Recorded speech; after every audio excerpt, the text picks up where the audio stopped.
be obscurantive or to be gymnosophist in my communication.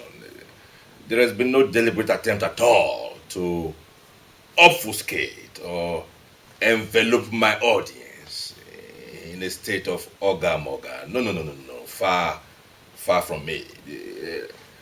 Like I've always said, it's just that by the grace of God and by the grace of the great grand architect of the universe, I put my nose to the grindstone, I'm sort of an omnivorous reader.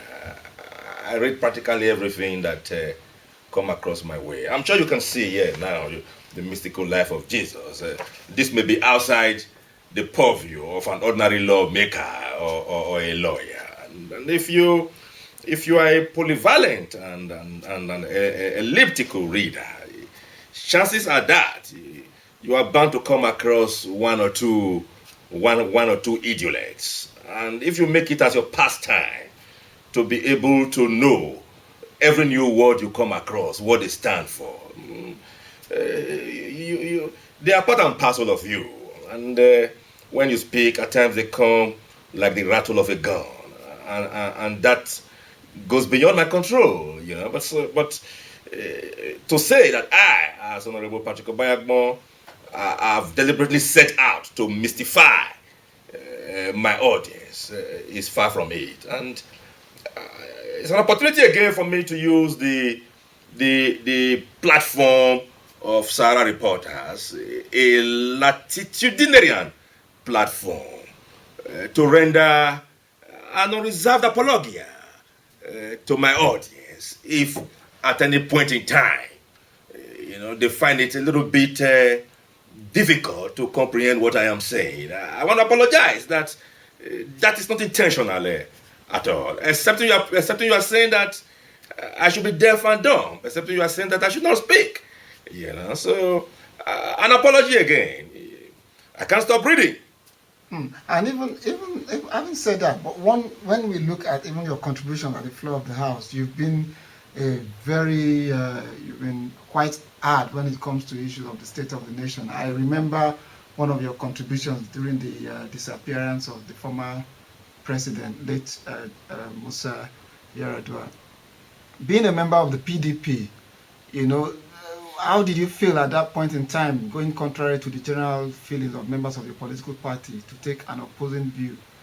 No. You see, as a parliamentarian, you have more than one or two or three constituencies. You have loyalty to your party, you have loyalty to the nation, and you have your loyalty to your conscience.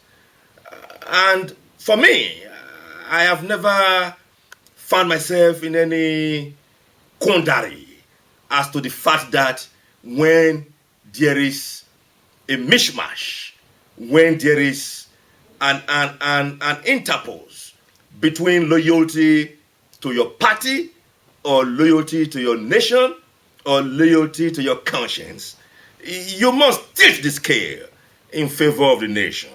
You must tilt the scale in favor of your conscience. So for me, even when the entire National Assembly at that point in time, both the House of Reps and the Senate, took a position that it was not the business of the National Assembly to call on late President Yar'adua to transmit a letter to the National Assembly, my conscience wriggled. And I thought that we were just being political hallelujah boys. So at my expense, I called a word press conference saying, no. True, yes, the provisions of the Constitution made it discretionary. But the National Assembly could call on the President to exercise that discretion in favor of public safety, in favor of the stability of democracy. And once I heard that view, irrespective of the fact that it ran against the grain of the leadership of the National Assembly, irrespective of the fact that it ran against the grain of my political party, I became an happy man. And for me, my happiness is what matters to me. And that was why, again, when we were told that a presidential jet flew in the late president into the country without the imprimatur of the then acting president. I came again on the floor of Parliament to say, no. I see this as a veritable bugaboo, which must be poo-pooed by all composed mentis homo sapien. And was that why you crossed to the Action Congress of Nigeria? Because I'm made to aware you've left the PDP for the ACN. Yes, I am a member now of the Action Congress of Nigeria, Edo State.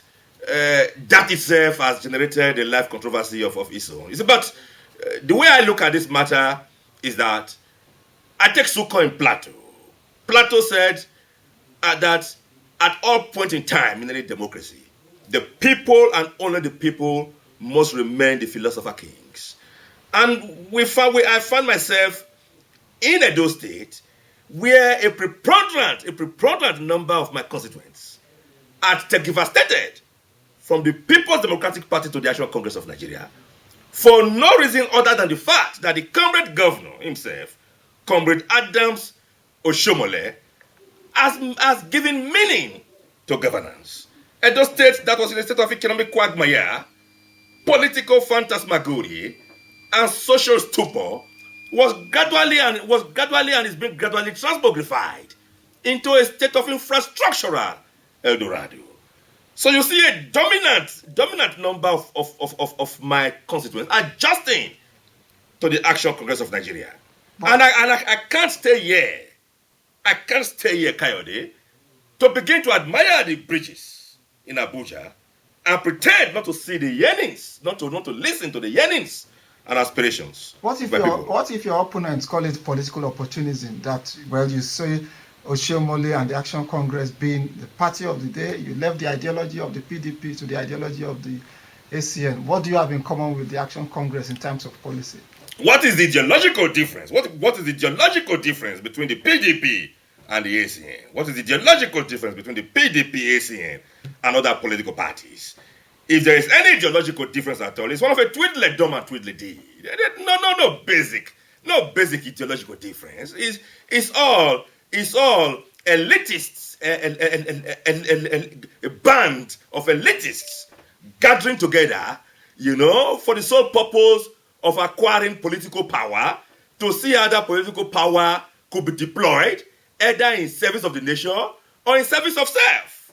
So if the ACN political platform, for me, is the platform that has become the bedrock upon which the economic status, interesting developments, unfortunately and sardonically and lugubriously so, we do not seem to have a very efficacious and potent political armada in form of an opposition political party in Nigeria just now. Otherwise, this was the opportune time for Nigerians to have an alternative government to the People's Democratic Party. Because I foresee a lot of implosions flowing herefrom. And in any case, Kayode, that 50 years of Nigeria's independence, we are still apotheosizing the Fawcett Origo of a presidential aspirant. That is to say, where a presidential aspirant comes from, and not his merits, not what I can do, not his political pronunciamento, shows that there is something wrong with Nigeria's federalism. Shows that we need to renegotiate the character of the Nigerian state. What is zoning, after all? To me, I am less perturbed whether a South South man becomes president or a man from Sokoto becomes president. Because, after all, there is one common denominator. The common denominator is that it is a government of the elites, by the elites, and for the elites. The Northerners have ruled the country for over 30 years. What have they used their 30 years of rulership? Have they used their 30 years of rulership to transform Aminu Kano's Talakawas? Have they used their 30 years to transform the modus vivendi of the ragtag and the bobtail in the northern political and economic and social bathysphere? When President Obasanjo from the Southwest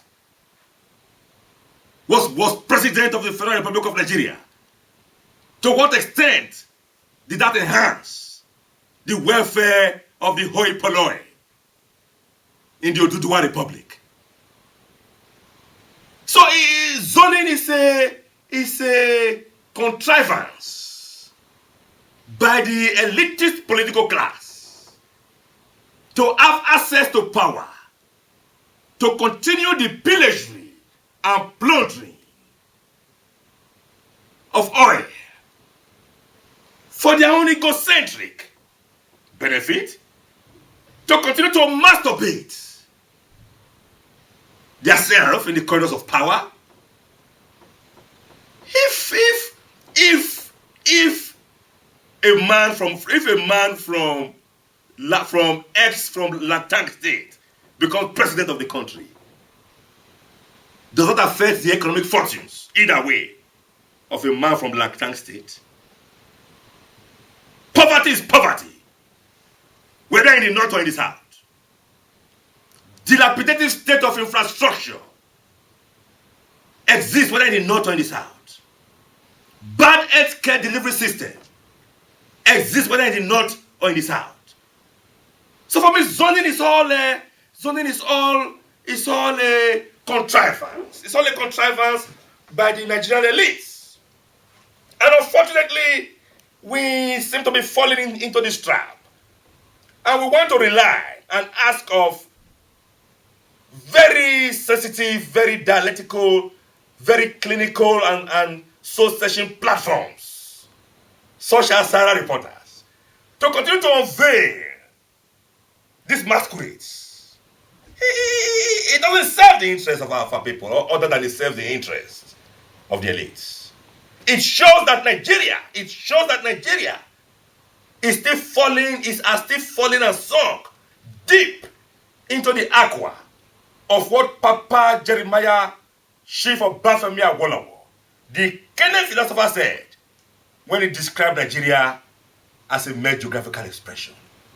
50 years after independence, when he's talking about zoning, is reflective of the fact that Nigeria still wallows in a state of Mengistian statism, cankerous tribalism, ethnocentric chauvinism, syphilitic parochialism, epileptic nepotism, catalyptic barakboism, and state brigandage of the bluest dye.